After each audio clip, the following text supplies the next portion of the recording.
महागणाधिपते नमो गन्धासुधा पुष्पं समर्पयामि पाद्योपाद्यं समर्पयामि श्रीमन्महागणाधिपते नमो अक्षतां आवाहयामि श्रीमन्महागणाधिपते नमः चन्दनं समर्पयामि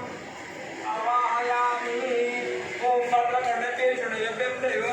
ॐ भद्रे वशेमाक्षं प्रियं दत्ता श्रीं साकेशं दत्ता वसन्तो लोभेया वेशवं देवाहितं यदायो ॐ स्वस्ति न इन्द्रो वज्रसृत्वा स्वस्ति न पूषं विश्ववेदा स्वास्थ्यं सत्ताक्षं अरिष्टद्योमि स्वस्ति न बृहस्पति प्रदातु ॐ शान्ति शान्ति शान्ति ॐ श्री गणेशाय सर्व श्रीश्याम व्याख्याताम् ॐ नमस्ते गणपते तमेव प्रत्यक्षं भवं तत्त्वमासे तमेव केवलं कर्तासि तमेव केवलं कर्तासि तमेव कर्तासि तमेव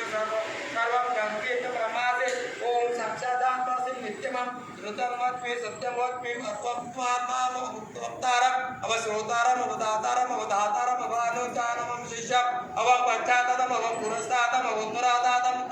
अवदक्षिणतातम् अवं योद्धातातम् अवधारातातम् सर्वतो मा पाहि पाहि समन्तातम् ॐ वाग्मयस्तं चिन्मयं वाग्मयस्तं ब्रह्मामयं त्वं सच्चिदानन्दं विष्णुयोऽसि त्वं प्रत्यक्षं ब्रह्मासि त्वं ज्ञानमयो विज्ञानमयोऽसि सर्वजगदिदं तत्त्वं जायते सर्वजीवं तत्त्वं श्रेष्ठं सर्वजगदिदं त्वयं लयमिष्यते सर्वजगदिदं त्वयं